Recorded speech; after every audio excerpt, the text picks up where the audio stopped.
세상을 바꾸는 정치수다 팟캐스트 정치 알아야 바꾼다 121번째 방송 시작하겠습니다. 손수호 변호사 나왔습니다. 네, 안녕하세요. 지난주 네. 또 대타 했는데 어땠어요? 네. 이 작가님의 빠른 쾌유만을 바라고 있었습니다. 청취자도 반응 괜찮은 것 같은데? 제가 볼 때 이동영 작가를 싫어하는 청취자들이 쓴 글이 아닐까 싶은 생각이 들고요. 희한한 사람들. 날 싫어하면서 내 방송 다 따라 들어. 그러니까요. 미운정. 그래요? 네, 미운정이 아닐까. 네. 남배우하고 호흡은 어땠어요? 사실 저는 처음 뵀어요. 아, 그래요? 네.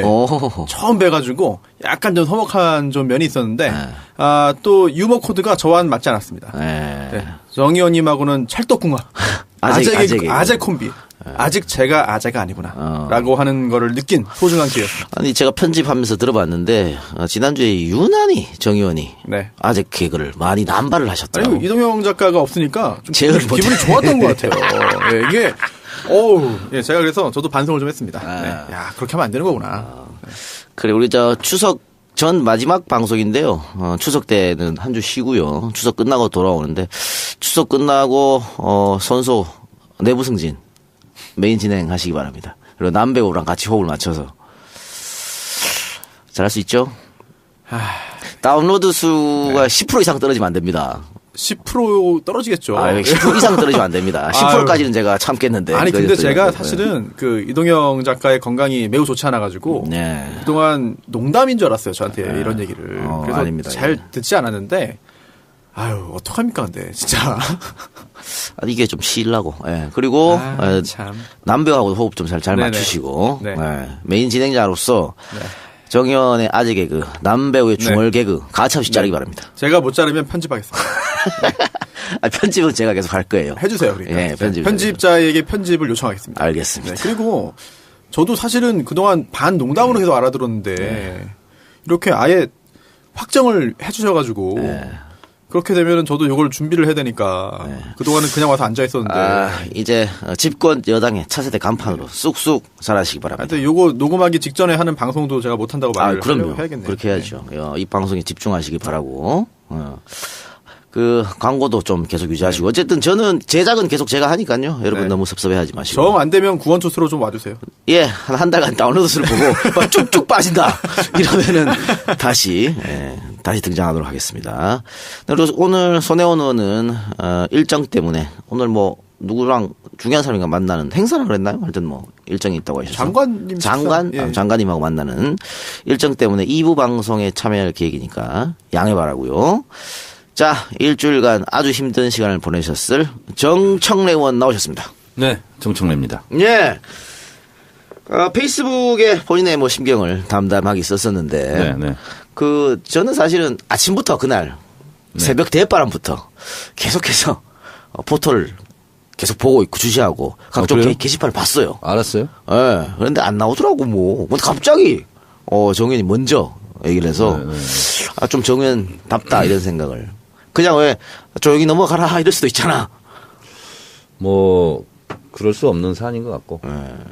그래서 이제 제 일이라면 덜 괴로웠을 텐데 또 아들 문제라서 또 그렇고 그래서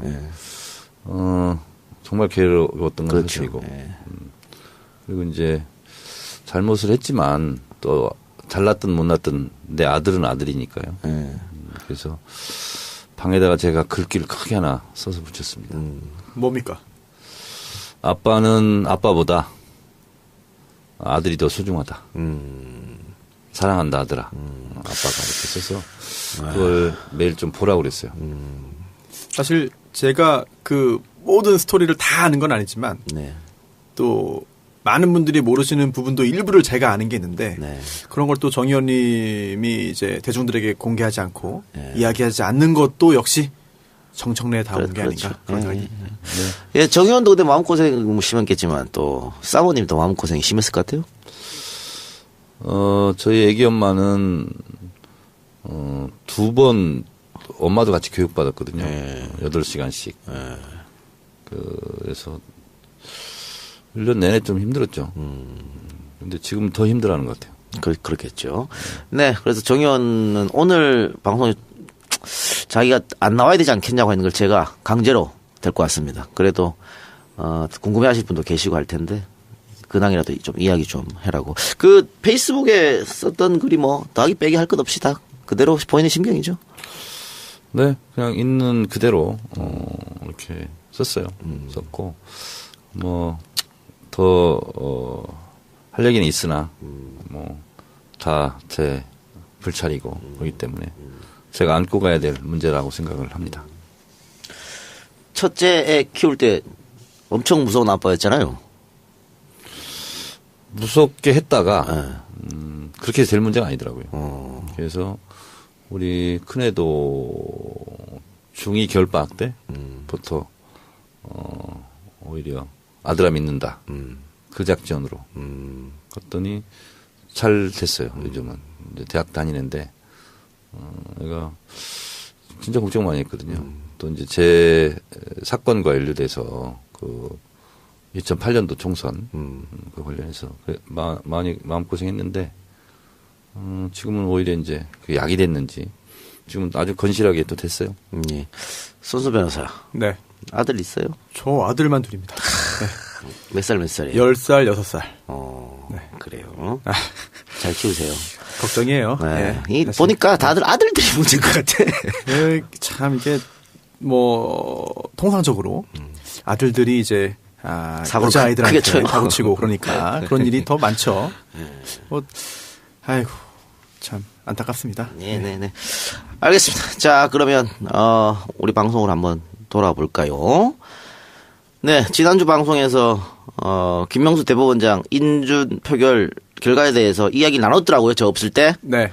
뭐 추측하기도 했는데 정 의원님이 160표 통과된다는데 딱 맞췄어요.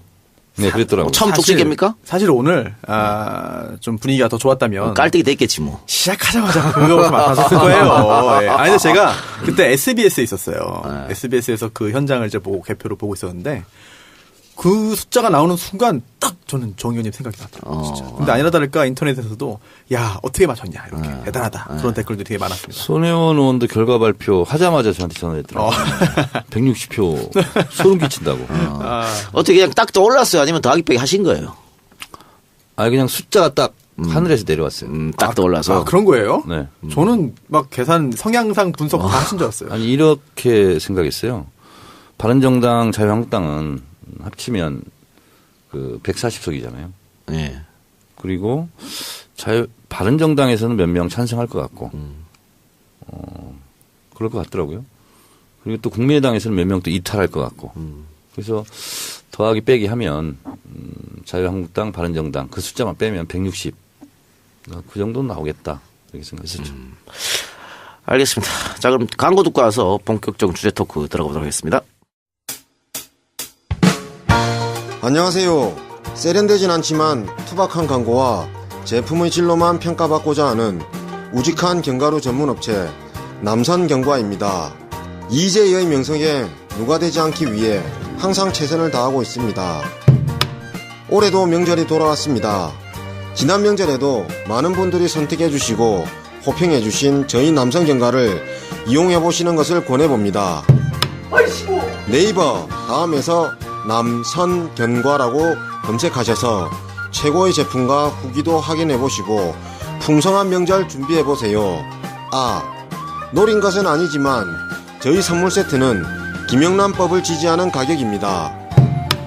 마카다미아, 호두, 잣, 땅콩, 아몬드 등 견과류 전문업체 남선견과 꼭 기억해주시고 찾아주세요. 감사합니다. 무르피는 관절 및 연골 건강에 도움을 줄 수 있는 건강기능 식품입니다. 관절의 불편함 개선, 관절 구성 성분 제공, MSM과 속단 등 복합 추출물이 함유되어 있으며 당신의 관절 건강에 도움을 줄 수 있습니다. MSM의 인체 적용 시험 결과 12주 섭취 후 관절의 통증, 뻣뻣함, 운동 기능이 뚜렷하게 개선됨을 확인하였습니다. 평소 관절이 불편한 부모님이나 운동을 많이 하는 분들 또는 무릎을 많이 사용하는 모든 분들께 권합니다. 네, 광고 2개 듣고 왔네요. 남선견과와 무르핀.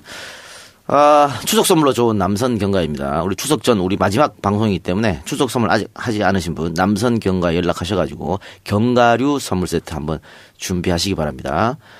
남는 호수가 모두 좋아하죠. 아몬드, 호두, 캐슈넛, 크랜베리 구성되어 있고 선물하기 안성 맞춤이고 포장도 고급스러운 한지 박스에 담겨 있다고 하니까 네이버에서 남선 견과를 검색하시면 되겠습니다. 두 번째 광고 무르핀.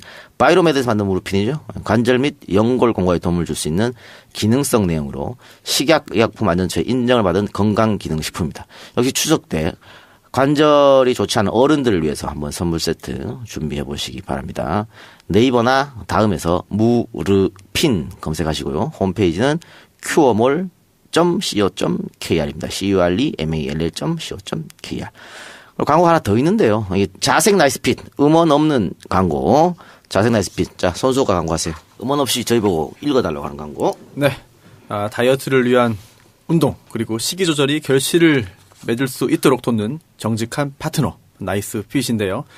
연휴 동안 산해진미 피할 수 없습니다. 그런데도 먹는 건 먹는 거고 또 몸매는 또 지켜야 되니까 네. 나이스핏이 큰 도움 될 것 같은데요. 특히나 연휴 이벤트가 있습니다. 꿀 연휴 마음껏 먹어도 괜찮아. 제목이 좋네요. 예.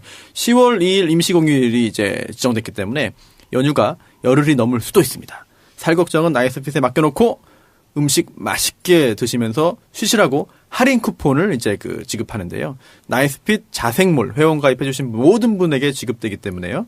구매 전에 회원 가입하시고 혜택을 누리시기 바랍니다. 뭐 쿠폰도 있고요. 할인 행사도 동시에 진행되고 있습니다. 이번 추석 명절 마음껏 드시면서 몸매 관리하시기 바랍니다. 나이스핏 광고였습니다. 예. 광고 보내주신 광고주 여러분 대단히 감사합니다. 감사합니다. 네. 저도 광고 있습니다. 하세요. 예. 9월 20 목요일날 며칠이죠? 9월 28일 네. 오후 7시 예. 주진우 책 주진우의 이명박 추격기 예. 책 사인회가 안가에서 이곳 안가에서 있습니다. 몇 시죠? 7시에 네, 7시에 제 짤막한 강의 토크가 있고요. 네. 주진우 기자가 와서 바로 듀얼 토크 하면서 책 사인회를 할 예정입니다. 예. 이번 주 목요일 네. 저녁 7시 EJ 안가에서 주진우 책 사인회가 있습니다. 네. 많은 참고 바랍니다. 네, 많은 참석 부탁드리고요. 손수호 변호사 네. 오늘 아침에 네. 손수호 변호사 사무실에서 나한테 전화가 왔더라고. 아. 나 깜짝 놀랐어요. 아니 손변 네. 사무실에 나한테 전화할 리가 전혀 없잖아. 네. 그래서 손변이 어디 실종된다. 네. 어젯밤에 뭐 같이 있었습니까 이런 거? 그런 건 네. 줄 알고. 네. 그런데 주소를 묻더라고요. 예. 뭐 보내려고? 뭐 그런가 봐요. 뭐 이렇게 남성경가 보내려고? 뭐 그런가 봐요. 뭐. 예. 그렇군요. 네. 저한테도 전화 왔던데. 그래요? 네. 네? 저한테도 전화 그래요? 왔던데. 네. 이거 기명란법 위반 아니에요? 누가요? 상관없어? 지금 현재 아무것도 아니군요. 아무것도 아니군요. 네. 상관없군요. 전 공직자이기 때문에. 공직자도 아니고. 네. 뭐 3만 원 이하면은 뭐. 저는 겸손하게 사양하겠습니다. 이번 추석 때도 의원회관에 선물 세트가 많이 있는 거 사진 찍혔던데요? 그거 어떻게 해야 되는 거예요? 뭐 명절 때마다 그런 일이 있죠. 네. 그러니까 그 금액 뭐 특정 금액 이하면 괜찮은 건가요? 참 곤란한 게 이제 돌려보내고 막 이래야 되잖아요. 근데 막 어떤 데는 주소가 또 안 찍혀서 오는 것도 있고 굉장히 곤란한 경우가 많습니다. 그럴 수도 있겠네요. 자, 자유한국당 전진석 의원이 또 말도 안 되는 망언을 했습니다. 이거 가지고 어떻게 요즘에 종편에서 많이 다루나요? 예. 제법 다루고요. 또 이제 어제죠. 노건호 씨가 사자 명예훼손으로 이제 고소하지 않았습니까? 그러다 보니까 또 수사가 진행될 수밖에 없는 상황이기 때문에 그런 부분 보도가 좀 많이 됐고 또 평론가들도 많이 이야기했고요. 근데 이게 거기서 그치지 않는 것 같아요. 결국은 이제 홍준표 대표도 야 이러면 그 뇌물수수까지 다시 다 파헤쳐야 되는 거 아니에요? 말도 안 되는 소리 하고 있네. 네. 그런 이야기까지 하고 있고 대선 때부터 그 얘기는 홍준표 대표는 계속했었죠. 그래서 이게 혹시 이게 정진석 의원하고 뭔가 사전에 교감이 있어서 한 건지 그런 얘기도 많이 있지 않습니까? 국면 전환용이다. 그렇죠. 그러니까는 그 자유한국당 부류의 사람들은 자신들이 뭔가에 쫓기거나 정치적으로 뭐 코너에 몰리면 항상 노무현 전 대통령 끄집어내서 부관 참시했었거든요. 근데 그게 지금까지 좀 통했어요. 왜냐하면 일단 권력을 자유한국당이 갖고 있었고 언론도 자유한국당 편이었죠. 또 검찰이나 뭐 경찰도 다 자유한국당 편이었었기 때문에 그렇게 이용했었는데 지금은 완전히 지금 달라졌는데도 이런 망언을 하고 있습니다. 정 의원님, 정치인이 본인의 입장을 이야기할 때 뭐든지 다 정치적인 계산을 깔고 하는 거 아니겠어요? 정진석 의원이 페이스북에서 쓴 거거든요. 정치적인 의도가 없는 정치 행위는 없죠. 그렇죠. 예. 모든 것은 정치적 의도를 갖고 있고 당신 정치적 의도가 있는 거 아니야? 라고 말하는 것도 정치적 의도가 있는 거죠. 권오 씨가 기자회견 짤막하게 했는데 거기에 뭐냐면 추악한 셈법에 의해서 현실 정치로 소환하지 말아라. 소환하지 말아라. 이런 얘기 했는데 이런 계산을 하지 않았을까라는 생각을 해요. 노무현 대통령을 어쨌든 소환함으로써 자유한국당 전통적 지지층을 결집하려는 그런 의도가 있지 않을까 그런 생각을 좀 하고 실제로 이 작가 말했듯이 그런 부분에 재미를 보기는 봤어요. 이 자들이. 그래서 그런 계산을 한 것 같은데 지금은 세상이 바뀌었고 새로운 대한민국이고 또 거기에 휘둘릴 국민들도 그다지 많지 않고 그래서 이것은 잘못된 오래된 레코드를 다시 트는 것 같은 생각이 듭니다. 그래서 민주당도 강력 대응하겠다고 했고요. 뭐 김경수 의원은 사과 필요 없다라고 얘기했습니다. 이게 지금 검찰이 직접 수사를 한다 그랬죠? 중앙지검을 배당했나요? 네. 그렇죠. 네. 그러면은 검찰이 수사를 하게 되면 사자 명예훼손 이 정도를 어느 정도 혐의가 하면 형량을 어느 정도 이거 사자 명예훼손뿐만 아니라 권양숙 여사에 대한 명예훼손, 그렇죠. 허위사실 유포 이것까지 같이 걸려 있는 거죠 지금. 네, 실제로 그렇고요. 이게 사자 명예훼손만 보더라도 형법에 규정이 있잖아요. 형법 308조에 사자 명예훼손죄가 있는데 이제 법정형은 2년 이하의 징역이나 금고 또는 500만 원 이하의 벌금인데 대부분의 경우 이제 실형 선고가 되지는 않습니다. 그런데 우리가 아주 유명한 실형 선고된 사건을 알고 있죠. 조현오 전 경찰청장. 예, 이거 역시 기억하실 겁니다. 네네. 차명계좌. 그래서 차명계좌 거액이 들어있는 차명계좌가 발견됐다. 노무현 전 대통령. 네, 그래서 자살한 거다라는 취지의 이야기를 교육에서 했죠. 경찰 교육장에서. 그게 나중에 사자 명예훼손죄로 문제가 됐고 결국은 징역 8월에 실형이 선고됐습니다. 네. 지금 살고 있나요? 아니요, 나왔죠. 나왔죠. 예, 나왔는데 징역 8월에 실형이 선고될 정도예요. 뭐 그렇기 때문에 이번 사안이 어떻게 흘러갈지는 좀 더 지켜봐야겠습니다만 이게 가벼운 일은 아니거든요. 정진석 밤잠 못 자겠네. 아니 그래서 바로 뭐 유감 표명하고 뭐 했잖아요. 수습하려고. 그런데 이제 넘어갈 만한 일은 아닌 것 같고 그렇게 말을 함으로써 본인의 실리는 얻으려고 하고 또 용서하고 뭐 미안하다 그런 본의가 아니었다라고 해가지고 또 처벌은 피해가려고 하고 제가 볼 때 이번에는 그렇게 얼렁뚱땅 넘어가서는 안 될 것 같습니다. 안 된다. 그래요. 어쨌든 지금 자유한국당에서는 계속해서 뭐 640만 달러 이런 얘기를 하면서 특검을 이야기하고 있는데 이건 뭐 민주당에서 노하면 불가능한 일인데 정치 공세에 불과하다는 게 누가 봐도 명백한 것 같아요. 시끄럽게 떠들겠다는 네. 그런 생각 같아요. 그렇습니다. 현실적으로 불가능하지만 그동안 재미 봤으니까 이번에도 재미 보지 않을까 생각하는 것 같은데 재미 볼까요? 안 되죠. 아까도 얘기했지만 언론 지형도 달라졌고요. 정치권 지형도 달라졌고 다 달라졌기 때문에 힘들 겁니다. 이화여대 조기숙 교수가 정진석 의원 발언 관련해서 좀 장문의 페이스북 글을 날렸는데 대충 요약해보면 이런 겁니다. 정진석 대표님 허위사실 유포 제대로 했네요. 권양숙 여사가 그날 산책을 따라가겠다고 기다리라고 했는데 노무현 대통령이 먼저 집을 나와 결행했는데 부부싸움으로 누가 가출을 했다고요? 이렇게 되어 있습니다. 그래서 사실도 이게 아닌 걸로 이렇게 됐습니다. 노무현 대통령은 검찰 소환에 다녀오신 후에도 검찰이 아무 증거가 없더라며 일싸움 해볼 만하다고 의혹을 보였습니다.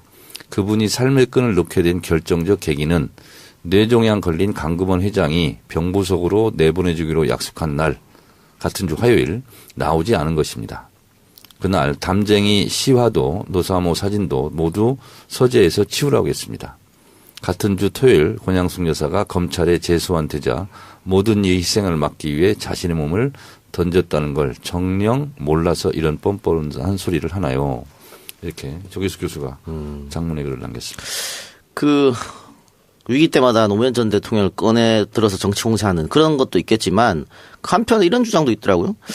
정진석이 MB정부 정무수석 출신이지 않습니까? 네. 그러니까 지금 MB정부의 적폐가 하나둘 드러나고 있는 이 시점에서 본인도 뭔가 찔리는 게 있기 때문에 먼저 선수를 치고 나오는 게 아닌가. 그래서 만약에 정진석이 뭔가 관련됐다. 예를 들어 블랙리스트라도 관련됐다고 하면 그것도 그때 가서 정치 보복, 정치 공세를 몰려는 수작이 아닌가. 이런 주장도 있습니다. 조계숙 교수가 또 하나만 제가 소개할게요. 네. 트위터에 올린 건데요. 자유한국당 의원들 가로 열고 장제원 포함의 뇌. 그래서 4가지를 분석했네요. 재밌네요. 1. 비리가 나오면 정치 보복이라 주장한다. 2. 위기 시엔 노무현을 호출한다. 3. 노무현을 그만 괴롭히라면 친노가 노무현 독점하냐 힐난한다. 4. 법적으로 대응하면 언제까지 과거에 사냐고 미래로 가자고 외친다. 뭐 대충 이런 뭐 프로그램인 것 같아요. 자기들은. 그러니까 말이죠. 하여튼 뭐 이 문제에 대해서는 유족도 그렇고요. 민주당에서 강력 대처를 하기로 했다고 하니까 검찰 수사가 어떻게 될지 조금 지켜봐야 될 것 같습니다. 중앙지검이면은 중앙지검 형사 1부에 지금 배당했다고 하는데. 아, 그래요? 예. 그리고 그 중앙지검장이 누구죠? 윤석열 중앙지검장이죠. 그러면은 이거 그 검찰에 고발하는 거 말고 다른 추가적 대응은 있을까요? 이 법적으로 조치하는 거 말고는 없지 싶은데. 없죠. 오히려 그 이외의 정치 공세에 말려들면은 저쪽의 주문에 따르는 게 아닌가 싶기도 하고요. 그래서 아까 이동경 작가께서 민주당이 적극 대응하기로 했다 했는데 민주당이 대응하나요? 그러니까 그 사과 없다 이런 스탠스죠. 근데 그건 김경수 의원의 개인 뭐 그런 거고. 아니 추미애 대표 같은 경우에도 지금 자유한국당에서 주장하는 그런 것들 네네. 말도 안 된다고 일축해 버렸으니까 예. 이렇게 적극적으로 대응을 한다는 것이고요. 그리고 지금 이명박이 곧 입장 표명을 하겠다고 하는데 직접 국민 앞에 서는 건 아니고 서면으로 한다 이런 얘기도 있어요. 뭐 어떤 얘기가 나올 것 같아요? 억울하다. 나는 아니다. 그런 이야기 아닐까요? 그런 이야기 아니고서는 뭐 나올 이유가 없지 과거를 않을까요? 묻지 말고 미래로 가자. 뭐 이런 유겠죠. 근데 그런 이야기는 잘못했다는 거를 좀 시인하는 듯한 분위기가 있어서. 정치 보복하지 마라. 뭐 이런 거겠지. 근데 지금 여론조사를 보더라도 TK에서도 이명박 수사해야 된다, 처벌해야 된다, 압도적 높아요. 어디 여론조사를 했더라고요. 예. 그렇기 때문에 이 부분에 대해서는 뭐 검찰이 혹은 국정원 지금 점점 지금 MB 같은 경우는 블랙리스트도 있고 또 주진우 기자가 지금 주장하고 있는 비자금 그 140억 관련해서 BBK 문제도 있고 또 국정원 댓글 사건도 있고 지금 뭐 사방팔방으로 지금 좀 옥죄어 가고 있지 않나 이런 생각이 들어요. 네. 그리고 지금 청와대가 안보가 위험한 상황에서 여야 지도부 회동을 요청했는데 홍준표 또 불참선을 했습니다. 그리고 정우택 같은 경우에는 1대1이면 모르겠지만은 뭔 쥐들은 뭔데 1대1로 해줘야 돼? 하여튼 이런 1대1 회담은 청와대가 받아들이지 않았고요. 이거 안보하면 보수라고 맨날 주장하던 사람들이 이 상황에서 대통령이 만나자고 하는데 거절하는 것은 자유한국당을 더 고립시키는 전략 같은데 왜 자꾸 이렇게 나올까요? 지난번에는 안 갔잖아요. 네. 그러니까 이번에도 홍준표 대표 입장으로서는 가야 될 명분을 못 찾은 것 같아요. 그러니까 한번 그렇게 했으니까 쭉 그냥 뻗는다. 이런 전략이지 않을까 이런 생각이 들고 본인은 아마 이런 또 잘못된 계산을 할 수도 있어요. 다 대통령한테 가서 머리 숙이고 있는데 나는 머리 숙이지 않는다. 뭐 이런 거 있잖아요. 그 어떤 잘못된 남성상 뭐 이런 거. 소수 변호사 김명수 대법원장이 네. 이제 임명됐잖아요. 네네. 가장 충격을 받았던 사람은 김진태일 수도 있고 춘천지방법원장 했기 때문에 네. 김명수 대법원장이 임명됨으로 해서 홍준표 대표의 그 뇌물 받은 사건 네. 그 영향이 있을까요? 사실 법적인 측면에서 볼 때 영향이 그렇게 크진 않을 수 있습니다. 왜냐하면 대법원장이 바뀌었다고 해서 기존에 임명되었던 대법관이 뭐 A라는 판결을 하려고 하다가 B로 바꾼다 또는 B라고 하려다가 A로 바꾼다 그런 상황은 사실 상상하기는 어렵거든요. 하지만 정권이 바뀌었고 또 과거처럼 뭔가 이상하게 흘러가지는 않을 것 같은 생각이 들긴 하는데 사법부는 독립이 되어 있고요. 그리고 또 정치와 관련 없이 판결을 내리는 것이라고 모두가 믿고 있고 실제로 그렇기 때문에 김명수 대법원장이 됐다고 해서 달라지는 않을 것 같은데. 그전 대법원장은 완벽히 보수였잖아요. 네. 네네. 그래서 이상한 판결 많이 났잖아. 13대 빵으로. 국정원 사건도 그렇고 원세훈도 돌려치기 하고 이상한 거 많았는데. 그런데 사필 규정이라고 그렇게 해가지고 결국 올려치기 당해가지고 4년 받았잖아. 3년 받았던 거. 그러니까. 대법원의 그 원세훈 전 국정원장 파기환송한 대법원 판결도 사실 완전히 무죄 취지라고 보기는 좀 어려운 것 같아요. 증거 중에 하나가 이게 잘못됐다라고 한 거, 뭐 하나가 굉장히 중요한 거였지만. 전원 합의체 가서 그렇게 된 거잖아요. 네네. 근데 일선 판사들이 그 판결 보고 다 부글부글 끓었다 그러거든? 그렇죠. 이상한 거잖아, 그러면. 아니, 근데 이상한 게, 이상한데, 그게, 거기도 좀, 뭔가 좀 꺼림칙한 게 있었던 것 같아요. 네. 그렇지 않다고 하면은 정말 그 파기환송심에서 어떻게 할 수 없게 확 만들어버리면 되는데, 보통, 뭐 무죄 취지로 한다든지. 근데 그런 게 없었어요. 아니었었고. 네, 그런 게 없었기 때문에 시간은 오래 걸렸지만 결국 단죄가 될 수 있었죠. 제가 추론 하나 할게요. 네. 지금 전임 국정원장을 현직 국정원이 지금 조사하는 꼴이잖아요. 예. 그리고 실제로 메인 서버 이런 것도 다 보고 있는 것 같고. 그래서 우리가 아직까지 모르는, 언론에 알려지지 않는 원세훈의 결정적인 또 흠결 이런 게 저는 있을 수 있다고 봐요. 검찰에 소환됐던데요? 네. 왜 그렇게 제가 예상을 하냐면 문성근 씨나 김묘아 씨가 검찰에 갔다 오고 본인들은 몰랐던 걸 또 검찰에서 보고 봤잖아요. 예. 그러면서 분노하고. 그런 것처럼 이 언론에 알려지는 것은 사실은 일부잖아요. 검찰이라든가 국정원 조사한 내용이. 그래서 어쩌면 원세훈의 이 악행 국정원장으로서 이것과 MB의 고리를 증명할 수 있는 그런 거리도 있을 수 있다. 그래서 원세훈을 지금 부르는 거 아니냐. 저는 그런 생각이 좀 들더라고요. 손수 변호사 어떻게 생각해요? 맞습니다. 영혼이 없는데? 네. 아니, 근데. 영혼이 없는 대답이야. 원세훈 전 국정원장이 오늘 나왔잖아요. 근데 또 한 명의 중요한 사람이 지금 구속되어 있습니다. 이게 민병주 전 단장이거든요. 그리고 추명호 네. 압수수색 네. 들어갔고. 그렇죠. 예. 이런 걸 볼 때 특히나 이제 민병주 전 단장이 어떤 이야기를 하느냐. 사실 원세훈 전 국정원장은 이제 MB와 굉장히 밀접한 관련성이 있고 또 정말 한 배를 탄 그런 사람 아니겠습니까, 지금까지. 근데 민병주 단장도 과연 그럴 것이냐. 제가 볼 때는 저는 민병주 전 단장이 어떤 인물인지 모르기 때문에 뭔가 그동안 감춰왔던 이야기 또는 MB가 정말 감추고 싶었던 이야기가 나올 가능성도 있지 않을까 싶어요. 심경의 변화라는 게 있잖아요. 일단 원세훈도 심경의 변화를 일으킬 가능성이 높다고 보는데. 아, 그래요? 네. 그러면 좋죠. 네. 근데 원세훈 전 국정원장은 구치소 생활을 좀 해봤습니다. 이미 지난번에. 그런데도 달라진 게 없거든요. 근데 이번에 구속된 민병주 단장 같은 경우에는 처음이죠. 네. 지난번에도 불구속 상태로 재판을 받았고 또 집행유예가 됐으니까 그렇다면은 본인의 신상에 큰 변화가 생겼으니까 또 예상도 잘 못했을 것 같아요. 이렇게 터지기를. 뭔가 좀 나오길 바라겠습니다. 네. 그리고 우리가 노무현 대통령 얘기를 조금 했습니다만 국정원 개혁위원회가 국정원 적폐청산 TF에서 보고받은 MB 정부 비판 세력 제압 활동 이 조사 결과를 발표했는데요.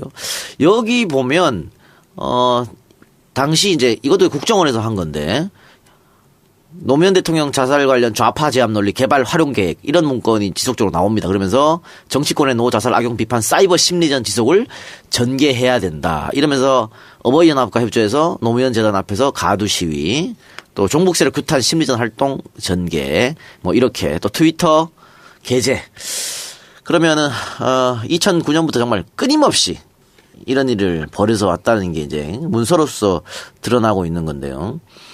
노무현 전 대통령에 대한 심리전뿐만 아니라 특정 정치인들에 대한 심리전도 있었습니다. 송영길, 박지원, 강노현, 조국 이런 사람들에 대해서도 비방 심리전. 근데 심리전 이거 대북 심리전 하려고 만들어 놓은 집단 아니야? 그러니까 왜 국민들 심리를 건드리려고. 여기 정청래는 안 들어갔네요.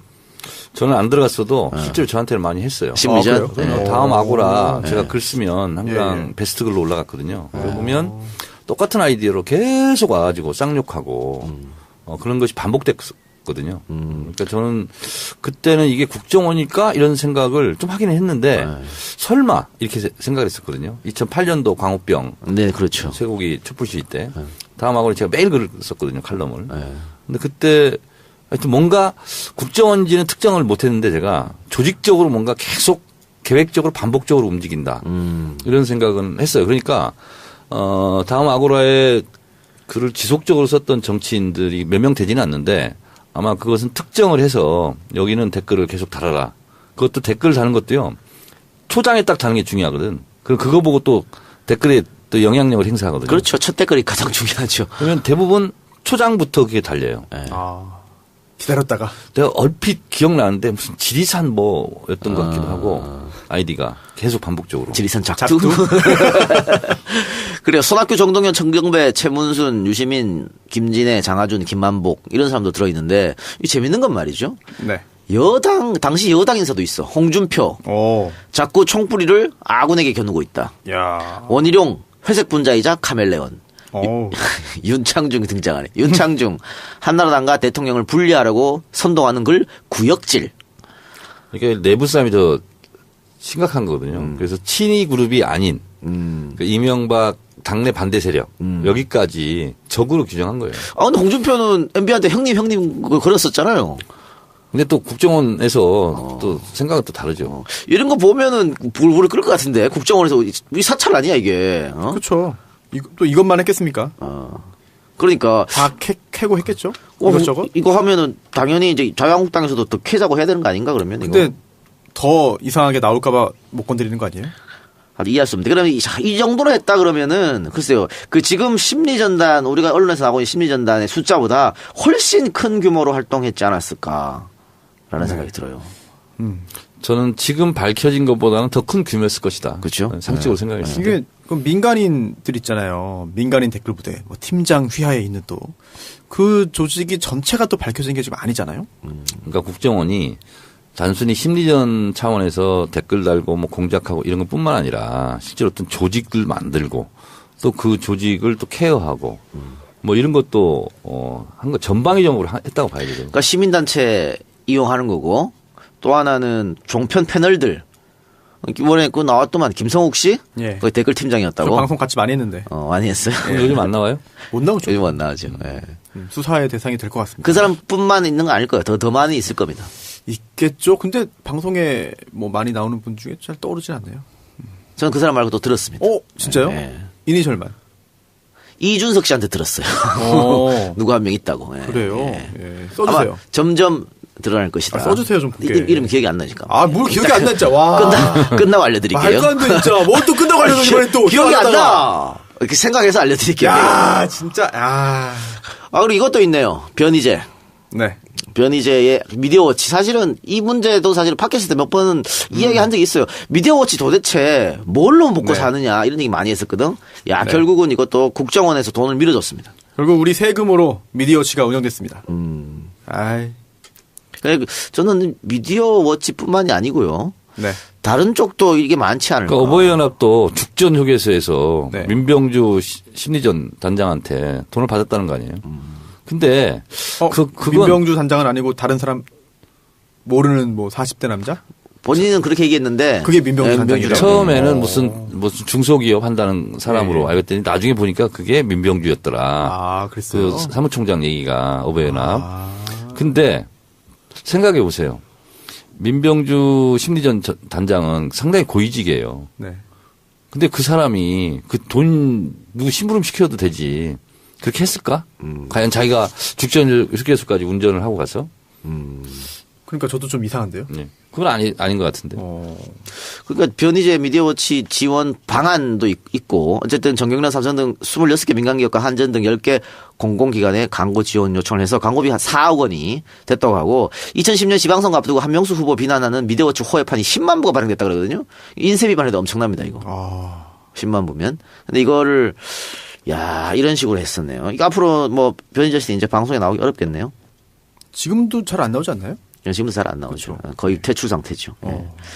그런데 뭐 여기뿐만이 아니고 지금 보수 인터넷 매체 또 보수 단체의 이름을 빌어가지고 종합 일간지에 광고를 했었는데 박원순 문제 있다 이런 광고도 신문 뭐 일면 하단 광고로 뿌리고 뭐 했었던 것 같습니다. 그때는 박원순 시장을 가장 강력한 야당의 대권주자로 봤을 때인가요? 그래서 견제한 건가요? 그렇죠. 그러면서 지금 뭐 종북 세력 햇볕 정책 비판, 또 이정희 송영길 비판, 김대중 노무현 비판 이렇게 해서 조선국민문화일보, 중앙문화동아일보, 보수재만 각각 3,600만 원, 2천만 원 이런 식으로 계속 지정했고 또 국정원의 보수단체 동원한 가두 집회 시위와 성명 발표했는데 조금 의아스러운 게 많죠. 네. 그 민주당이 집회를 하거나 혹은 다른 데서 뭘 하면 뭐 연설을 한다거나 뭘 하면 이 사람들 기가 막히게 알고 먼저 와 있었거든. 맞불 집회. 맞불 집회. 희한하게 어떻게 그걸 알고. 확성기 틀어놓고. 다 뭐 국정원 관련된. 그러니까 우리가 서울광장 이런 데서 하잖아요. 네. 물론 민주당 집회가 아니라 이제 뭐 네. 시민사회에서 하잖아. 그러면 국가인권위원회 앞에 있잖아요. 롯데 호텔 건너편. 거기서 주로 막 하고 또 동화면세점 이런 데서도 하고 네. 뭐 많이 그랬어요. 근데 저는 국정원뿐만 아니라 극우 단체들 있잖아요. 네. 그런 데에서도 실제로 많이 했잖아요. 이게 국정원하고 연관성 있는 것도 앞으로 조사를 해야 될 것 같아요. 아, 이름들은 멋져요. 제 이름이 많이 들어가네요. 단체 이름에. 수호. 자유민주 수호연합. 자유대한 수호 실천본부. 아유. 이것도 있네요. 공교육 살리기 학부모연합. 그러니까 이게 옛날부터 있던 단체로는 모자라니까 급조한 단체도 많아요. 이거 만나서 1년 후에 없어지고 그런 단체 많다. 그렇죠. 예. 이게. 얼마나 쓰레기 같은 짓을 했습니까? 그것도 네. 국정원에서. 그래서 국정원의 내부 개혁 반드시 필요하고, 국정원 국내 파트는 뭐 필요 없다 저는 생각하고요. 지금 국정원 개혁위원회가 원세훈에 대해서 정치관여 및 횡령 배임 혐의로 수사를 의뢰했다고 하는데 지금은 그 정치 개입, 국정원법 위반, 그리고 선거 개입 이런 거잖아요. 네. 근데 횡령 배임은 별건 아니에요? 별개죠. 예. 별개이기 때문에, 지금 이미 그 원세훈 전 원장이 징역 4년, 자격정지 4년 선고 받고 지금 확정돼서 복역 중인데, 네. 그거는 이제 공직선거법 위반, 네. 또 국정원법 위반입니다. 네. 그거 이외에 다른 죄가 있다고 한다면 당연히 추가 기소해서 처벌받을 수 있고요. 그건 별개로 또 성립이 됩니다. 그래서 지금 현재 수사 대상인 거고 오늘이었죠? 오늘 이제 검찰에 나와서 조사를 화요일 날. 네, 화요일에 조사를 받는데 한 번으로 끝날 것 같지는 않아요. 예, 또 이제 어차피 다른 죄로 지금 수용 생활을 하는 중이기 때문에 네. 계속해서 집중적으로 조사를 한다면 좀 밝혀줬으면 좋겠어요. 횡령 배임이라는 건 뭐 국정원 돈을 네. 이상한 데 써가지고 네. 뭐 국민 세금을 딴 데 쓰고 뭐 이런 건가요? 뭐 국정원에 해를 끼쳤다 이런 건가요? 내부 횡령이라는 게 그 다른 사람 소유 내 점유인 거를 이제 그 횡령하는 건데요. 반환 거부 또는 횡령하는 건데 이제 어떤 돈이든 이제 그 용도가 있잖아요. 용도가 있고 쓰임새가 정해져 있습니다. 그런데 그런 거 이외의 목적으로 사용했다라고 한다면 이제 횡령이 될 수가 있는 것이고 또 특수활동비. 만약에 특수활동비를 썼다라고 한다면 특수활동비는 아무데나 쓸 수 있는 거 아니냐. 근데 무슨 횡령이냐라는 생각도 할 수 있겠습니다만 하지만 특수활동비가 아무데나 쓰라고 특히나 이런 관제 데모하고 민간인 사찰하라고 준 돈은 아니거든요. 특수활동비도 어디에 쓰라는 게 뭐 있습니다. 그런데 그거를 위반해서 전용한 거기 때문에 이거 역시 횡령죄의 특수활동비 댓글 운영에 70억 원 정도가 들어갔다고 그러는군요. 횡령 배임은 굉장히 큰 거 아닙니까, 횡령이? 그렇죠. 이제 특정한 그런 재산 범죄 같은 경우에는 가중 처벌이 됩니다. 일반 형법보다요. 그래서 특경법이 적용될 텐데 이제 횡령을 통한 그 이득액이 5억 원 이상, 50억 원 미만이면 이제 3년 이상의 유기징역이고요. 예. 50억을 넘었다, 50억 이상이다 할 때는 무기 또는 5년 이상의 징역이고요. 여기에 더해서 이런 그 징역형에 더해서 벌금을 병과할 수 있다. 징역형과 벌금을 같이 줄 수 있어요. 그렇기 때문에 참 엄하게 처벌하려는 마음만 먹는다면 엄하게 처벌할 수 있겠고요. 또 지금 말씀드린 건 법정형이고 대법원 양형위원회의 그 양형 기준표는 표가 있는데 예. 거기에는 좀 더 구체적으로 적혀 있습니다. 아마 그런 양형 기준표를 적용할 것으로 보이는데 이게 다 써버린 돈인데 회수가 되겠느냐. 그러니까 이제 이런 것 같습니다. 제가 그 예결산 소위원장 했었잖아요. 그 정보위원회. 그래서 국정원장, 차장, 기조실장 특수활동비가 명목으로 적혀 있어요. 그건. 그래서 1년에 어느 정도다 이렇게 책정돼 있거든요. 근데 지금 이것은 70억 원이 나온 것은 그 이외 것이거든요. 근데 그 이외 것을 국정원법을 위반하면서 쓴 거잖아요, 지금.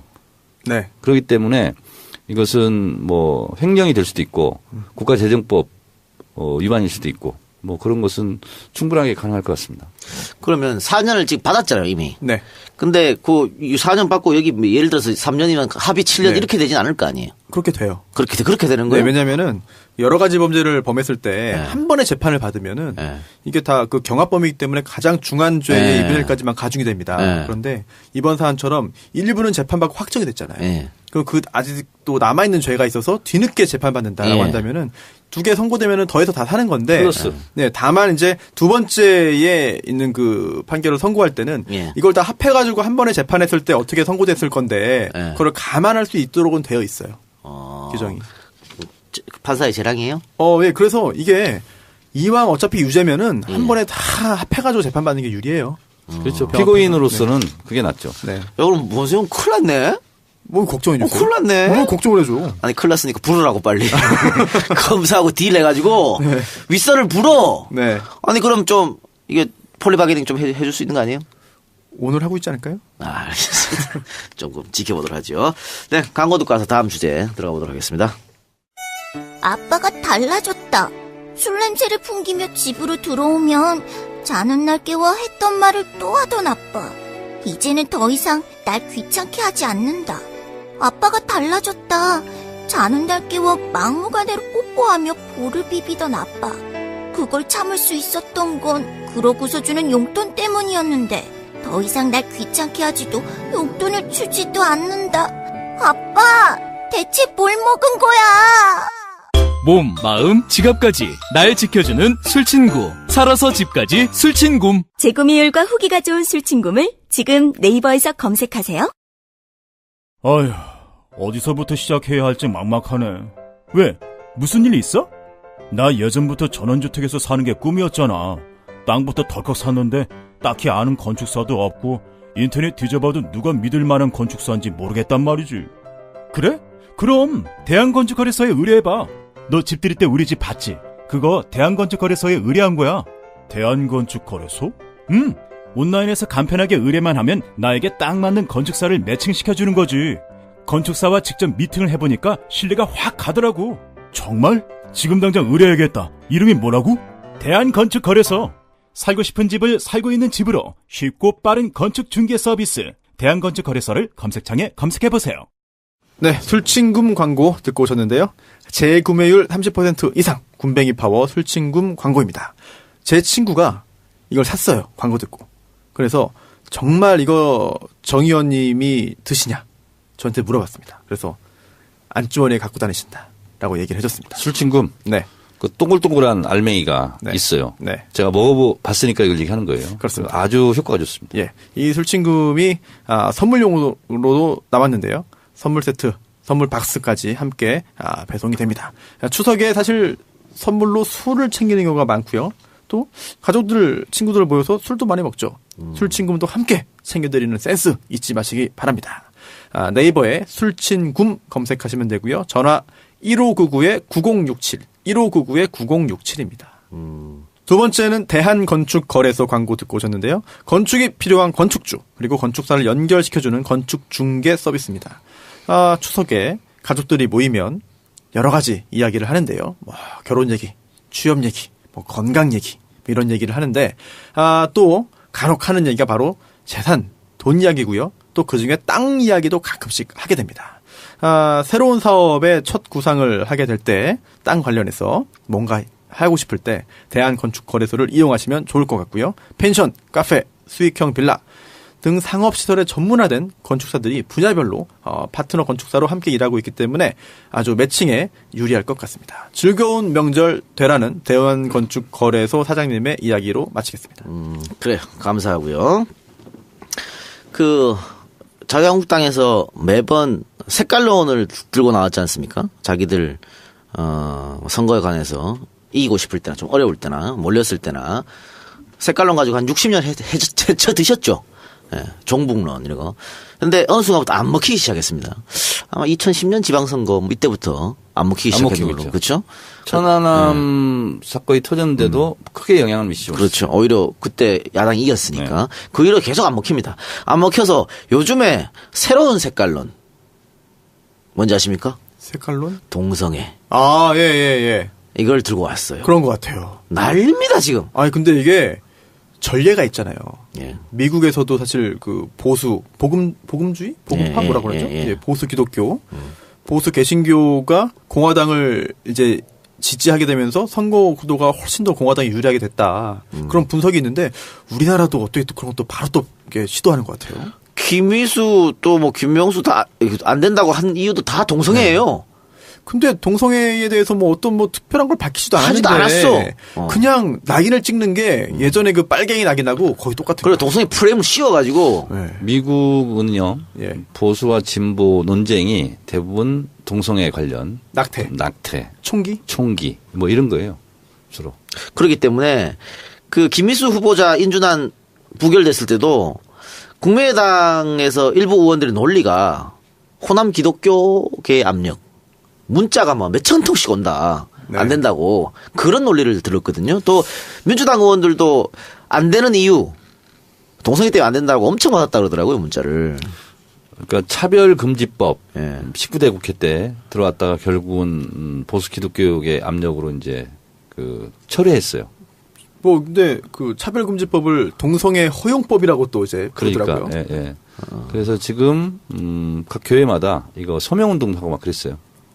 그러니까 색깔론이 안 먹히다 보니까 또 어쨌든 문재인 대통령이 강력하게 대북 정책을 하고 있고 70% 지지율을 넘어서고 이런 상황에서 동성애 프레임을 들고 와서 이걸로 지금 공격하는 것 같습니다. 일단은 사실은 그 진보 진영에서 동성애 문제 가지고 뭐라 할 수 없는 거거든. 차별 문제가 있기 때문에 그걸 가지고 계속 공격하지 않을까 싶은데 앞으로 이 스탠스는 계속 유지될 것 같은데요?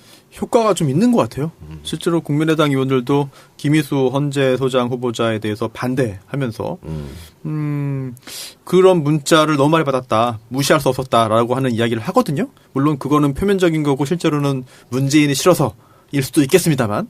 근데 지역 유권자, 특히나 지역에서 굉장히 많은 신도수를 보유하고 있는 그런 교회 관계자들이 집중적으로 어떤 의견을 표명한다면 표에 민감할 수밖에 없는 지역구 국회의원이 그걸 무시할 수 있겠느냐 현실적으로. 아니 선거 때 되면 항상 그런 종교단체 가가지고 인사하고 다 표 달라고 하잖아요. 그런데 그런 요구에 대해서 반대하고 뭐 무시했다가 나중에 표 달라고 가면은 또 목사님이 한마디 하면은 그거는 또 치명적인 또 불이익으로 돌아갈 수 있기 때문에 의식을 할 수밖에 없지 않을까 대표적인 싶습니다. 지역 중에 하나가 서울 강동구입니다. 강동구요? 명성교회라고 굉장히 큰 대형 교회가 진선미 의원이. 진선미 의원이 굉장히 고생했어요. 반대해서요? 진선미 의원을? 해명하고 그러더라고요. 이 문제에서 어떻게 돌파해야 될 것 같습니까? 저는 좀 적극적으로 했으면 좋겠는데. 어떻게요? 그러니까 지금 이번에는 뭐 투표가 네. 있었기 때문에 그랬다고 하지만 조금 민주당에서 적극 대응을 하지 않았거든. 그거 아니다. 지지한 적 없다. 이런 식으로 이제 했었는데 아니, 뭐가 문제이냐. 뭐 이런 식으로 좀 했으면 좋겠어요. 근데 또 종교인 과세랑 또 맞물리는 것 같아요. 그래서 또 이번에 또 종교인 과세 관련해가지고 적극적으로 나서거나 이런 정파, 정당, 정치인 같은 경우에는 정말 엄청난 또 공격당하지 않을까. 투쟁의 전략과 전술 중에서 전술적인 측면에서 이런 게 있어요. 우리 학생운동할 때 옛날에 낮은 단계부터 높은 단계로 서서히 이동해가라. 한꺼번에 과도한 목표를 설정하지 마라. 이런 게 있습니다. 그러니까 이 문제는 아니 뭐 이 문제 가지고 문재인 대통령도 홍준표한테 그때 후보 시절에 이거 가지고 말꼬리 붙잡히고 봉변당했죠, 봉변. 그랬었잖아요. 근데 뭐 진보 진영에서 동성애 결혼을 합법화하자고 주장하는 것도 아니고 차별하지 말자는 거잖아. 그 취향 차이니까. 그러니까요. 예. 그 사람들 뭐 오라는 대로 왜 그거를 다른 사람이 그런 거를 왜 못하게 만드는 거잖아. 존재를 부정할 수는 없잖아요. 그럼요. 그리고 그렇게 태어나고 싶어서 태어난 것도 아니고 그런 거잖아요. 자기가 선택의 결정권이 없잖아요. 그럼요. 그래서 차이와 차별의 차이점 아세요? 뭡니까? 차이는 다른 거고 차별은 자기 선택권이 없는 상태에서 주어진 조건, 존재 이거라고 합니다. 예. 또 하나 하태경 바른정당 최고위원이 국민의당과 2단계 연대론을 이야기했습니다. 그래서 1단계로 정치개혁연대를 추진해서 신뢰를 형성한 다음에 2단계로 선거연대. 그래서 국민의당과 선거에 대해서 3파전으로 선거를 치르면 해볼 만하다. 지금 바른정당은 좀 어떻게 되고 있어요? 바른정당이 지금 굉장히 저는 얼마 안 가서 분당될 가능성이 높다. 저도 그렇게 정칩니다. 진짜요? 네. 그리고 저도 해봐서 하는데 하태경 의원이 요즘 이렇게 붕붕 떠다녀요. 좀 구름 위를 걷는 것 같아. 당권 도전 때문에 그런가요? 그리고 다 자기 뜻대로 될 것 같고 그렇지만 그렇지 않습니다. 예, 제가 봤을 때는 바른정당은 이미 원심력이 작동하기 시작했다. 저는 이렇게 생각합니다. 그러니까 자유한국당으로 갈 사람들 이 대부분이 그거 같고요. 다시 뭐라고 하죠? 연대파와 자강파? 자강파, 연대파 이렇게 제가 봤을 때는 짐 싸놓고 좀 타이밍 보고 있지 않을까 생각이 들어요. 그러니까 김무성 대표 같은 게 대표적인 것이고 이제 전통적인 셈법 이런 게 있거든요. 선거 때 되면 1, 2번 싸움이지 3, 4번은 의미가 없다. 그러니까 미우나 고우나 선거 때 되면 또 박빙으로 간다. 지방선거도요? 그렇죠. 그렇게 계산하는 거예요. 그러니까 실제로 사람들이 보면 네. 3번, 4번을 찍을 때는 굉장히 고민해서 찍잖아요. 그렇죠. 그런데 전통적인 지지층들은 1번 아니면 2번 선택하게 돼 있거든요. 그러면은 민주당 입장에서도 뭐 적어도 4파전 되기 때문에 선거에 크게 유리할 것이다 이런 생각을 하면 안 되겠네요. 아니 뭐 선거는 죽을 똥 살 똥 해야 되는 거지 뭐 오지도 않은 일을. 이 전통적인 명언이 있습니다. 뚜껑 열어봐야 한다. 그리고 원래 이 지방선거는 네. 정부 여당의 무덤이란 말도 있어요. 왜요? 전통적으로 항상 약했어. 지방선거 하면 정부 여당. 근데 뭐 이번에는 또 다르겠죠. 다르고 바른정당 같은 경우에는 자강론 의원은 그렇게 많지는 않아 보여요. 그런데 예를 들어서 연대파가 탈당을 해서 자유한국당과 합치게 되면 이 자강파들이 5명, 6명 자기들끼리 남아있진 않을 거란 말이죠. 그러니까 진보 진영은 가치 중심적이잖아요. 이념 중심적이고. 네. 그런데 보수 쪽은 이익 중심적이거든. 네. 그래서 자기가 이 계산기 딱 두들겨 봤을 때 이게 이익이다 저게 이익이다 정확하게 나와요. 그러면 뭐 안면 몰수하고 그냥 그렇게 가는 거죠. 그러니까 바른정당으로 나왔다가 다시 들어간 13명인가요? 예. 그분들은 뭐 하여튼 뭐 염치 불구하고 가는 거죠. 그러면은 나머지 자강파들이 지금 하태경 의원 말처럼 2단계, 3단계 연대에서 결국은 합치겠다는 거잖아. 국민의당하고. 그러면 국민의당 호남 의원들을 또 반대하지 않을까요? 어떻게 보십니까? 그러니까 모순 관계가 성립되잖아요. 예. 호남 같은 경우는 바른정당이랑 연대를 해? 그럼 호남을 버려야 되는 그런 게 나오잖아요. 안철수만 바른정당 가면 안 되나요? 그러면 선거 전에 정기 개편 가능성 어떻게 봅니까? 저는 지방선거 이후에 오히려 이후에 정계 개편이 될 것으로 저는 예측을 했었거든요. 예. 그런데 지금 돌아가는 양상으로 보면 지방선거 뭐 승리라는 명분을 내세워서 지방선거 전에 이합 집산을 하지 않을까 이런 생각이 좀 듭니다. 저도 지방선거 전에 뭔가 정계 개편이 있을 것 같은데 민주당은 어떤 스탠스를 취해야 될까요? 이삭 죽기 안 하나요? 저는 그렇게 하면 역풍 맞을 거라고 봅니다. 이 작가님 너무 구시대적인 생각 아닙니까? 네. 아니 이번에 봤잖아. 쪽수 없어가지고 힘든 거. 그럼 누굴 데려오라고요? 아니, 3명만 말해보세요. 아니 그냥. 아니 국민의당 쪽하고 전혀 뭐 없겠죠? 안 되겠지? 지금 감정의 골도 좀 깊은 편 아닌가? 그런 것 같아요. 네. 그래요, 알겠습니다. 또 다른 거 없나요? 주진우 기자. 네. 판도라에 나왔습니다. 10년 만에 텔레비전 나왔답니다. 제가 직접 보지는 못하고 어제 월요일에 했죠, 월요일. 반응만 봤는데 네. 와 너무 좋다 그러던데. 그래요? MBN에서 이런 걸 방송해? 뭐 이러던데. 네. 실제로 시청률도 3%가 넘었고요. MBN이 재인가 심사가 얼마 안 남지 않았나요? 종편들마다 다 그런 거지. 그러니까 근데 또 시기가 다르잖아요, 다. 근데 이제 주진우 기자는 약간 특별한 거였어요. 그리고 MBN에서도 그런 걸 해야 되겠죠. 그래서 그냥 못할 얘기를 뭐 숨기고 한 게 없고 그냥 다 했어요.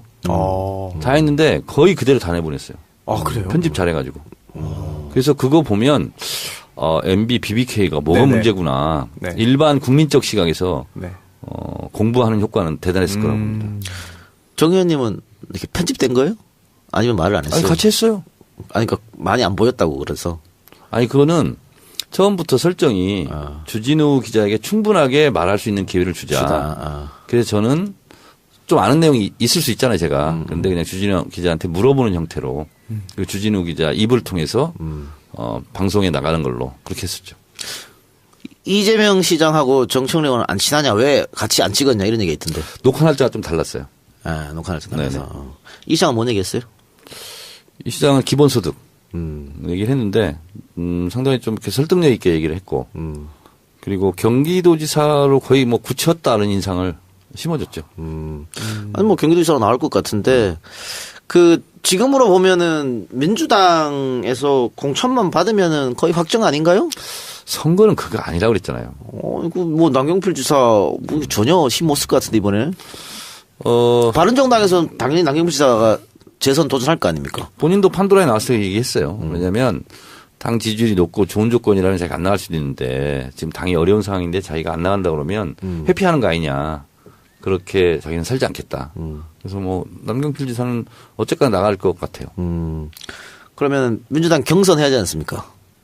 뭐 그렇죠. 이재명 시장이 나온다고 다른 사람들이 안 나가는 건 아닐 그렇죠. 거 아니야. 뭐 지금 차천 타천 뭐 이름 오르내는 사람 뭐 전해철 최고도 얘기 나오던데. 전해철 최고위원도 나갈 것 같고 뭐 또 얘기 나오는 것은 안민석 의원, 김진표 의원 또 모르겠어요. 단골수님으로 또 이종걸 의원. 그렇게 경선하면은 글쎄요 이재명 시장이 지난 대통령 경선할 때 그 친노 친문의 표를 많이 잃어가지고 글쎄 십 치울까요? 그 선거라는 것은 항상 어려운 건데 경선 규칙이 권리당원 50% 그리고 일반 국민 50% 이렇게 됐잖아요. 아무래도 문재인 지지층이 이렇게 넓다고 봐야죠. 네. 그러면 예. 좀 색깔이 다를 수 있어요. 이재명 그러니까. 시장 지지하고. 예. 그래서 이게 겉에서 그냥 보는 거하고 당내 경선은 좀 다를 수 있습니다. 근데 이재명 시장이 뭐 유리한 것은 분명하고 근데 이제 이게 박빙으로 가서 어떻게 보면 흥행에 성공할 수 있느냐 없느냐 이제 이런 걸 수도 있고 또 막판에 연대라는 게 있잖아요 또 당내 연대. 그래서 이재명을 꺾기 위해서 우리 다 연대 1대1 구도 만들자. 예를 들면 이럴 수도 있는 거잖아요. 그래서 선거라는 것은 낙관하는 것 자체가 바보스러운 일이에요. 항상 그리고 실제로 이기고 있다 할지라도 겸손해야 돼. 대의원 가중치는 없나요? 없습니다. 아, 다 당원 대의원 똑같이. 그렇게 하고. 근데 지방선거 들어가면 이제 또 뭐 경선하고 하면 각 캠프에서 정 의원 좀 도와줘. 할 거 아니에요. 권리당원은 우리 방송하는 오늘이 25일인가요? 예. 오늘까지 입당을 26일. 오늘까지 입당을 해야 왜냐하면 또 입력 기간도 있고 그래서 대체적으로 이제 9월까지 권리당원 모집 기간이고 10월부터는 이제 권리당원 관리 기간이죠. 그래서 실제로 권리당원 모집 기간은 끝났고 그래서 3월 1일자 기준으로 1,000원씩 6회 납부자. 이것은 1,000원이요? 네. 최소 1,000원 당비. 근데 이게요. 지난번 추미애 당대표 최고위원회에서 결정을 했잖아요. 3월 1일 날로 1,000원씩 1,000원 이상 6회 납부자로 권리 자격을 부여한다. 이거는요. 별거 아닌 것 같아서 굉장하게 큰 일이었어요. 어떤 의미가 있습니까? 항상 임박해가지고 6개월로 하냐, 3회 납부를 하냐, 6회 납부를 하냐, 이거 가지고 항상 그랬거든요. 매번 달라져요? 매번 달라졌어요. 근데 이번에는 그것도 좀 미리 이상한데요? 불예측성 이걸 없애버렸어요. 그래서 지금 9월까지 권리당원 모집한 그 숫자로 권리당원 투표는 진행됩니다. 네. 그래서 지방선거에 정 의원님 이제 누가 도와달라고 하면 도와줘요? 아니면은 이기는 편 우리 편 할 거예요? 아직 뭐 그런 기미는 없어요. 전혀. 네. 정 의원님 생각 없이 안 나가요 어디? 생각 중이에요. 알겠습니다. 자 그러면 이것으로 121회 방송 마무리하고 122회에서 손혜원 의원 저기 와 있으니까 손혜원 의원이랑 같이 이야기를 나눠보도록 하겠습니다. 정청래 키워드 분석 준비되어 있는데 뭡니까 내일은? 선전포고. 북한 이야기군요. 네. 또 김광석. 알겠습니다. 재밌는 주제 선전포고와 김광석 내일 기대해 주시고요. 저희는 하루 쉬었다가 내일 돌아오겠습니다. 들어주신 여러분 대단히 고맙습니다. 되어 있으며 당신의 관절 건강에 도움을 줄 수 있습니다. MSM의 인체 적용 시험 결과 12주 섭취 후 관절의 통증, 뻣뻣함, 운동 기능이 뚜렷하게 개선됨을 확인하였습니다. 평소 관절이 불편한 부모님이나 운동을 많이 하는 분들 또는 무릎을 많이 사용하는 모든 분들께 권합니다. 네, 광고 2개 듣고 왔네요. 남선경과와 무릎핀. 추석 선물로 좋은 남선경과입니다. 우리 추석 전 우리 마지막 방송이기 때문에 추석 선물 아직 하지 않으신 분 남선경과 연락하셔가지고 경과류 선물 세트 한번 준비하시기 바랍니다. 남녀 노소가 모두 좋아하죠. 아몬드, 호두, 캐슈넛, 크랜베리로 구성되어 있고 선물하기 안성 맞춤이고 포장도 고급스러운 한지 박스에 담겨 있다고 하니까 네이버에서 남선 견과를 검색하시면 되겠습니다. 두 번째 광고 무르핀. 바이로메드에서 만든 무르핀이죠. 관절 및 연골 공과에 도움을 줄 수 있는 기능성 내용으로 식약의약품안전처에 인정을 받은 건강기능식품입니다. 역시 추석 때 관절이 좋지 않은 어른들을 위해서 한번 선물 세트 준비해 보시기 바랍니다. 네이버나 다음에서 무르핀 검색하시고요. 홈페이지는 curemall.co.kr입니다. curemall.co.kr. 광고 하나 더 있는데요. 자색 나이스핏 음원 없는 광고. 자색 나이스핏. 자, 손수호가 광고하세요. 음원 없이 저희 보고 읽어달라고 하는 광고. 네. 다이어트를 위한 운동 그리고 식이 조절이 결실을 맺을 수 있도록 돕는 정직한 파트너 나이스핏인데요. 연휴 동안 산해진미 피할 수 없습니다. 그런데도 먹는 건 먹는 거고 또 몸매는 또 지켜야 되니까 네. 나이스핏이 큰 도움 될 것 같은데요. 특히나 연휴 이벤트가 있습니다. 꿀 연휴 마음껏 먹어도 괜찮아. 제목이 좋네요. 예. 10월 2일 임시공휴일이 이제 지정됐기 때문에 연휴가 열흘이 넘을 수도 있습니다. 살 걱정은 나이스핏에 맡겨놓고 음식 맛있게 드시면서 쉬시라고 할인 쿠폰을 이제 지급하는데요. 나이스핏 자생몰 회원 가입해주신 모든 분에게 지급되기 때문에요. 구매 전에 회원 가입하시고 혜택을 누리시기 바랍니다. 뭐 쿠폰도 있고요. 할인 행사도 동시에 진행되고 있습니다. 이번 추석 명절 마음껏 드시면서 몸매 관리하시기 바랍니다. 나이스핏 광고였습니다. 예. 광고 보내주신 광고주 여러분 대단히 감사합니다. 감사합니다. 네. 저도 광고 있습니다. 하세요. 예. 9월 20 목요일날 며칠이죠? 9월 28일 네. 오후 7시 예. 주진우 책 주진우의 이명박 추격기 예. 책 사인회가 안가에서 이곳 안가에서 있습니다. 몇 시죠? 7시에 네, 7시에 제 짤막한 강의 토크가 있고요. 네. 주진우 기자가 와서 바로 듀얼 토크 하면서 책 사인회를 할 예정입니다. 네. 이번 주 목요일 네. 저녁 7시 EJ 안가에서 주진우 책 사인회가 있습니다. 네. 많은 참고 바랍니다. 네, 많은 참석 부탁드리고요. 손수호 변호사 네. 오늘 아침에 네. 손수호 변호사 사무실에서 나한테 전화가 왔더라고. 아. 깜짝 놀랐어요. 아니 손변 네. 사무실에 나한테 전화할 리가 전혀 없잖아. 네. 그래서 손변이 어디 실종된다. 네. 어젯밤에 뭐 같이 있었습니까 이런 거. 그런 건 네. 줄 알고. 네. 그런데 주소를 묻더라고요. 예. 뭐 보내려고? 뭐 그런가 봐요. 네. 뭐 이렇게 남성경가 보내려고? 뭐 그런가 봐요. 뭐. 예. 그렇군요. 그렇죠. 뭐 저기 저한테도 전화 왔던데. 그래요? 네. 네? 저한테도 전화 그래요? 네. 네. 이거 기명란법 위반 아니에요? 누가요? 상관없어? 지금 현재 아무것도 아니고요. 아무것도 아니군요. 네. 상관없군요. 전 공직자이기 때문에. 네, 공직자도 아니고. 네. 뭐 3만 원 이하면은 뭐. 저는 겸손하게 사양하겠습니다. 이번 추석 때도 의원회관에 선물 세트가 많이 있는 거 사진 찍혔던데요? 그거 어떻게 해야 되는 거예요? 뭐 명절 때마다 그런 일이 있죠. 네. 그러니까 그 금액 뭐 특정 금액 이하면 괜찮은 건가요? 참 곤란한 게 이제 돌려보내고 막 이래야 되잖아요. 근데 막 어떤 데는 주소가 또 안 찍혀서 오는 것도 있고 굉장히 곤란한 경우가 많습니다. 그럴 수도 있겠네요. 자, 자유한국당 전진석 의원이 또 말도 안 되는 망언을 했습니다. 이거 가지고 어떻게 요즘에 종편에서 많이 다루나요? 예. 제법 다루고요. 또 이제 어제죠. 노건호 씨가 사자 명예훼손으로 이제 고소하지 않았습니까? 그러다 보니까 또 수사가 진행될 수밖에 없는 상황이기 때문에 그런 부분 보도가 좀 많이 됐고 또 평론가들도 많이 이야기했고요. 근데 이게 거기서 그치지 않는 것 같아요. 결국은 이제 홍준표 대표도 야 이러면 그 뇌물수수까지 다시 다 파헤쳐야 되는 거 아니에요? 말도 안 되는 소리 하고 있네. 네. 그런 이야기까지 하고 있고 대선 때부터 그 얘기는 홍준표 대표는 계속했었죠. 그래서 이게 혹시 이게 정진석 의원하고 뭔가 사전에 교감이 있어서 한 건지 그런 얘기도 많이 있지 않습니까? 국면 전환용이다. 그렇죠. 그러니까는 그 자유한국당 부류의 사람들은 자신들이 뭔가에 쫓기거나 정치적으로 뭐 코너에 몰리면 항상 노무현 전 대통령 끄집어내서 부관 참시했었거든요. 근데 그게 지금까지 좀 통했어요. 왜냐하면 일단 권력을 자유한국당이 갖고 있었고 언론도 자유한국당 편이었죠. 또 검찰이나 뭐 경찰도 다 자유한국당 편이었었기 때문에 그렇게 이용했었는데 지금은 완전히 지금 달라졌는데도 이런 망언을 하고 있습니다. 정 의원님, 정치인이 본인의 입장을 이야기할 때 뭐든지 다 정치적인 계산을 깔고 하는 거 아니겠어요? 정진석 의원이 페이스북에 쓴 거거든요. 정치적인 의도가 없는 정치 행위는 없죠. 그렇죠. 예. 모든 것은 정치적 의도를 갖고 있고 당신 정치적 의도가 있는 거 아니야? 라고 말하는 것도 정치적 의도가 있는 거죠. 권오 씨가 기자회견 짤막하게 했는데 거기에 뭐냐면 추악한 셈법에 의해서 현실 정치로 소환하지 말아라. 소환하지 말아라. 이런 얘기 했는데 이런 계산을 하지 않았을까라는 생각을 해요.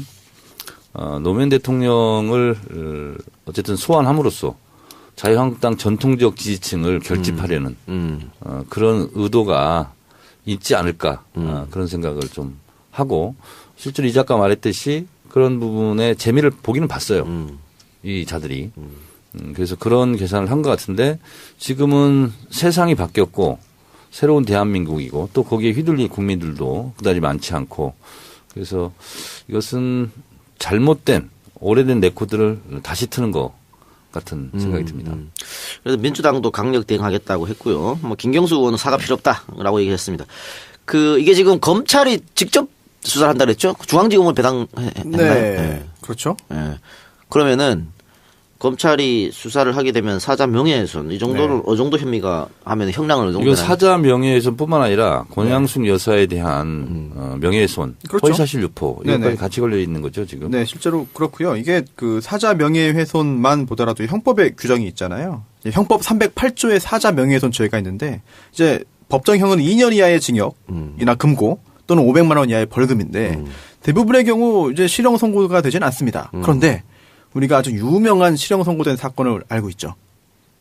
조현오 전 경찰청장. 예, 이거 역시 기억하실 겁니다. 네네. 차명계좌.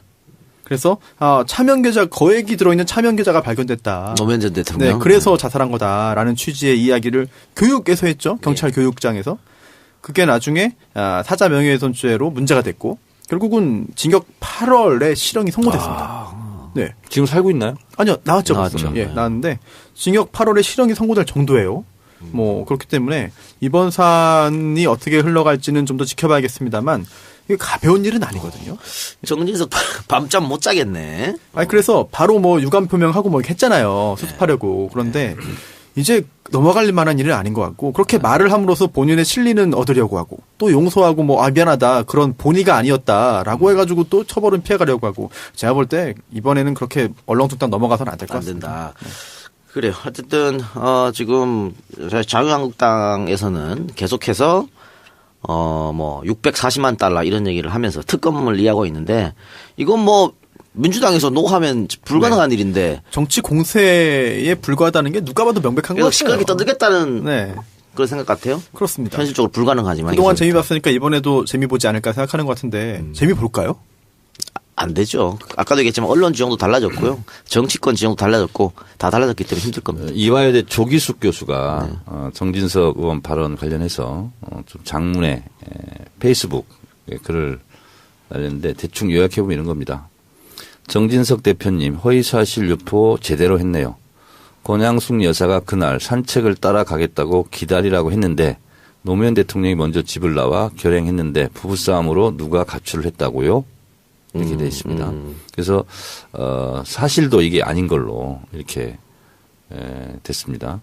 노무현 대통령은 검찰 수원에 다녀오신 후에도 검찰이 아무 증거가 없더라며 일싸움 해볼 만하다고 의혹을 보였습니다. 그분이 삶의 끈을 놓게 된 결정적 계기는 뇌종양 걸린 강금원 회장이 병부석으로 내보내주기로 약속한 날 같은 주 화요일 나오지 않은 것입니다. 그날 담쟁이 시화도 노사모 사진도 모두 서재에서 치우라고 했습니다. 같은 주 토요일 권양숙 여사가 검찰에 재소환되자 모든 이의 희생을 막기 위해 자신의 몸을 던졌다는 걸 정녕 몰라서 이런 뻔뻔한 소리를 하나요. 이렇게 조기숙 교수가 장문의 글을 남겼습니다. 위기 때마다 노무현 전 대통령을 꺼내 들어서 정치 공세하는 그런 것도 있겠지만 한편에 이런 주장도 있더라고요. 정진석이 MB 정부의 정무수석 출신이지 않습니까? 네. 그러니까 지금 MB 정부의 적폐가 하나둘 드러나고 있는 이 시점에서 본인도 뭔가 찔리는 게 있기 때문에 먼저 선수를 치고 나오는 게 아닌가. 그래서 만약에 정진석이 뭔가 관련됐다. 예를 들어 블랙리스트라도 관련됐다고 하면 그것도 그때 가서 정치 보복, 정치 공세를 몰려는 수작이 아닌가. 이런 주장도 있습니다. 조계숙 교수가 또 하나만 제가 소개할게요. 네. 트위터에 올린 건데요. 자유한국당 의원들 가로 열고 장제원 포함의 뇌. 그래서 4가지를 분석했네요. 재밌네요. 1. 비리가 나오면 정치 보복이라 주장한다. 2. 위기 시엔 노무현을 호출한다. 3. 노무현을 그만 괴롭히라면 친노가 노무현 독점하냐 힐난한다. 4. 법적으로 대응하면 언제까지 과거에 사냐고 미래로 가자고 외친다. 뭐 대충 이런 뭐 프로그램인 것 같아요. 자기들은. 그러니까 말이죠. 하여튼 뭐 이 문제에 대해서는 유족도 그렇고요. 민주당에서 강력 대처를 하기로 했다고 하니까 검찰 수사가 어떻게 될지 조금 지켜봐야 될 것 같습니다. 중앙지검이면은 저기 중앙지검 형사 1부에 지금 배당했다고 하는데. 아, 그래요? 예. 그리고 그 중앙지검장이 누구죠? 윤석열 중앙지검장이죠. 그러면은 이거 그 검찰에 고발하는 거 말고 다른 추가적 대응은 있을까요? 이 법적으로 조치하는 거 말고는 없지 싶은데. 없죠. 오히려 그 이외의 정치 공세에 말려들면은 저쪽의 주문에 따르는 게 아닌가 싶기도 하고요. 그래서 아까 이동경 작가께서 민주당이 적극 대응하기로 했다 했는데 민주당이 대응하나요? 그러니까 그 사과 없다 이런 스탠스죠. 근데 그건 김경수 의원의 개인 뭐 그런 거고. 아니 추미애 대표 같은 네. 경우에도 지금 자유한국당에서 주장하는 그런 것들 네네. 말도 안 된다고 일축해 버렸으니까 예. 이렇게 적극적으로 대응을 한다는 것이고요. 그리고 지금 이명박이 곧 입장 표명을 하겠다고 하는데 직접 국민 앞에 서는 건 아니고 서면으로 한다 이런 얘기도 있어요. 뭐 어떤 얘기가 나올 것 같아요? 억울하다. 나는 아니다. 그런 이야기 아닐까요? 그런 이야기 아니고서는 뭐 나올 이유가 없지 과거를 않을까요? 묻지 말고 미래로 가자. 뭐 이런 유겠죠. 근데 그런 이야기는 잘못했다는 거를 좀 시인하는 듯한 분위기가 있어서. 정치 보복하지 마라. 뭐 이런 거겠지. 근데 지금 여론조사를 보더라도 TK에서도 이명박 수사해야 된다, 처벌해야 된다, 압도적 높아요. 어디 여론조사를 했더라고요. 예. 그렇기 때문에 이 부분에 대해서는 뭐 검찰이 혹은 국정원 지금 점점 지금 MB 같은 경우는 블랙리스트도 있고 또 주진우 기자가 지금 주장하고 있는 비자금 아니 그 140억 관련해서 BBK 문제도 있고 또 국정원 댓글 사건도 있고 지금 뭐 사방팔방으로 지금 좀 옥죄어 가고 있지 않나 이런 생각이 들어요. 네. 그리고 지금 청와대가 안보가 위험한 상황에서 여야 지도부 회동을 요청했는데 홍준표 또 불참선을 그리고 정우택 같은 경우에는 1대1이면 모르겠지만은 뭔 쥐들은 뭔데 1대1로 해줘야 돼? 하여튼 이런 1대1 회담은 청와대가 받아들이지 않았고요. 이거 안보하면 보수라고 맨날 주장하던 사람들이 이 상황에서 대통령이 만나자고 하는데 거절하는 것은 자유한국당을 더 고립시키는 전략 같은데 왜 자꾸 이렇게 나올까요? 지난번에는 안 갔잖아요. 네. 그러니까 이번에도 홍준표 대표 입장으로서는 가야 될 명분을 못 찾은 것 같아요. 그러니까 한번 그렇게 했으니까 쭉 그냥 뻗는다. 이런 전략이지 않을까 이런 생각이 들고 본인은 아마 이런 또 잘못된 계산을 할 수도 있어요. 다 대통령한테 가서 머리 숙이고 있는데 나는 머리 숙이지 않는다. 뭐 이런 거 있잖아요. 그 어떤 잘못된 남성상 뭐 이런 거. 소주 세상을 바꾸는 정치수다 팟캐스트 정치 알아야 바꾼다 121번째 방송 시작하겠습니다. 손수호 변호사 나왔습니다. 네, 안녕하세요. 지난주 네. 또 대타 했는데 어땠어요? 네. 아유, 이 작가님의 빠른 쾌유만을 바라고 있었습니다. 청취자도 반응 괜찮은 것 같은데? 제가 볼 때 이동영 작가를 싫어하는 청취자들이 쓴 글이 아닐까 싶은 생각이 들고요. 희한한 사람들. 날 싫어하면서 내 방송 다 따라 들어. 그러니까요. 미운정. 그래요? 네, 미운정이 아닐까. 네. 남배우하고 호흡은 어땠어요? 사실 저는 처음 뵀어요. 아, 그래요? 네. 처음 뵈가지고 약간 좀 서먹한 좀 면이 있었는데, 또 유머 코드가 저와는 맞지 않았습니다. 네. 정의원님하고는 찰떡궁합. 아재 콤비. 아직 제가 아재가 아니구나. 라고 하는 거를 느낀 소중한 기회였습니다. 아니, 제가 편집하면서 들어봤는데, 지난주에 유난히 정의원이 아재 개그를 많이 남발을 하셨더라고요. 아니, 이동영 작가가 없으니까 좀 기분이 좋았던 것 같아요. 네, 이게, 예, 제가 그래서 저도 반성을 좀 했습니다. 네. 야, 그렇게 하면 안 되는 거구나. 그래, 우리 추석 전 마지막 방송인데요. 추석 때는 한 주 쉬고요. 추석 끝나고 돌아오는데, 추석 끝나고, 선소, 내부 승진, 메인 진행하시기 바랍니다. 그리고 남배우랑 같이 호흡을 맞춰서. 잘할 수 있죠? 다운로드 수가 10% 이상 떨어지면 안 됩니다. 10% 떨어지겠죠. 10% 이상 떨어지면 안 됩니다. 10%까지는 제가 참겠는데. 아니 근데 제가 사실은 그 이동영 작가의 건강이 매우 좋지 않아 가지고 그동안 농담인 줄 알았어요. 저한테 이런 얘기를. 그래서 아닙니다. 잘 듣지 않았는데 아유 어떡합니까 근데 진짜. 이게 좀 쉬려고. 그리고 참. 남배우하고 호흡 좀 잘 맞추시고 메인 진행자로서 정현의 아재 개그, 남배우의 중얼 개그 가차 없이 자르기 바랍니다. 제가 못 자르면 편집하겠습니다. 편집은 제가 계속 할 거예요. 해주세요. 그러니까. 편집자에게 편집을 요청하겠습니다. 알겠습니다. 그리고 저도 사실은 그동안 반 농담으로 계속 알아들었는데 이렇게 아예 확정을 해주셔가지고 그렇게 되면은 저도 이걸 준비를 해야 되니까 그동안은 그냥 와서 앉아 있었는데 이제 집권 여당의 차세대 간판으로 쑥쑥 잘하시기 바랍니다. 근데 요거 녹음하기 직전에 하는 방송도 제가 못 한다고 말을 해야겠네요. 그렇게 해야죠. 이 방송에 집중하시기 바라고. 그 광고도 좀 계속 유지하시고 어쨌든 저는 제작은 계속 제가 하니까요. 여러분 너무 섭섭해하지 마시고. 정 안 되면 구원초스로 좀 와주세요. 예, 한 달간 다운로드 수를 보고 쭉쭉 빠진다 이러면은 다시 등장하도록 하겠습니다.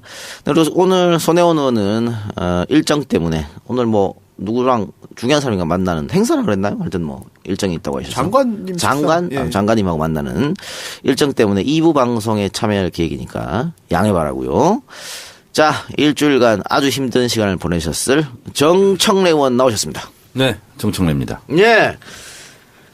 페이스북에 본인의 뭐 심경을 담담하게 썼었는데, 저는 사실은 아침부터 그날 새벽 대바람부터 계속해서 포털을 계속 보고 있고 주시하고 각종 게시판을 봤어요. 알았어요? 예. 그런데 안 나오더라고 뭐. 근데 갑자기 정현이 먼저 얘기를 해서 좀 정현답다 이런 생각을. 그냥 왜 조용히 넘어가라 이럴 수도 있잖아. 뭐 그럴 수 없는 사안인 것 같고. 그래서 이제 제 일이라면 덜 괴로웠을 텐데 또 아들 문제라서 또 그렇고 그래서 정말 괴로웠던 건 사실이고. 그리고 이제 잘못을 했지만 또 잘났든 못났든 내 아들은 아들이니까요. 그래서 방에다가 제가 글귀를 크게 하나 써서 붙였습니다. 뭡니까? 아빠는 아빠보다 아들이 더 소중하다. 사랑한다 아들아. 아빠가 이렇게 써서 그걸 매일 좀 보라고 그랬어요. 사실 제가 그 모든 스토리를 다 아는 건 아니지만 또 많은 분들이 모르시는 부분도 일부를 제가 아는 게 있는데 그런 걸 또 정 의원님이 이제 대중들에게 공개하지 않고 이야기하지 않는 것도 역시 정청래다운 게 아닌가 그런 생각이. 예, 정 의원도 근데 마음고생 심했겠지만 또 사모님도 마음고생이 심했을 것 같아요. 저희 애기 엄마는 2번 엄마도 같이 교육받았거든요. 8시간씩. 그래서 1년 내내 좀 힘들었죠. 근데 지금 더 힘들어하는 것 같아요. 그렇겠죠. 네. 그래서 정 의원은 오늘 방송에 자기가 안 나와야 되지 않겠냐고 하는 걸 제가 강제로 데리고 왔습니다. 그래도, 궁금해 하실 분도 계시고 할 텐데, 근황이라도 좀 이야기 좀 해라고. 그 페이스북에 썼던 글이 뭐, 더하기 빼기 할 것 없이 다 그대로 본인의 심경이죠? 네. 그냥 있는 그대로, 이렇게 썼어요. 썼고, 할 얘기는 있으나, 다 제 불찰이고, 그렇기 때문에 제가 안고 가야 될 문제라고 생각을 합니다. 첫째 애 키울 때 엄청 무서운 아빠였잖아요. 무섭게 했다가, 그렇게 될 문제가 아니더라고요. 그래서 우리 큰애도 중2 겨울방학 때부터, 오히려 아들아 믿는다. 그 작전으로. 그랬더니 잘 됐어요. 요즘은. 이제 대학 다니는데, 내가 진짜 걱정 많이 했거든요. 또 이제 제 사건과 연루돼서 2008년도 총선, 그 관련해서 많이 마음고생했는데, 지금은 오히려 이제 그 약이 됐는지, 지금 아주 건실하게 또 됐어요. 예. 손수 변호사. 네. 아들 있어요? 저 아들만 둘입니다. 네. 몇 살이에요? 10살, 6살. 그래요. 잘 키우세요. 걱정이에요. 네. 이 보니까 다들 아들들이 문제인 것 같아. 참 이게 뭐 통상적으로 아들들이 이제 여자 아이들한테 사고 치고 그러니까 그런 일이 더 많죠. 뭐 아이고 참 안타깝습니다. 네네네. 알겠습니다. 자 그러면 우리 방송을 한번 돌아볼까요? 네, 지난주 방송에서 김명수 대법원장 인준 표결 결과에 대해서 이야기 나눴더라고요. 저 없을 때. 네. 뭐 추측하기도 했는데 정 의원님이 160표 통과된다는데 딱 맞췄어요.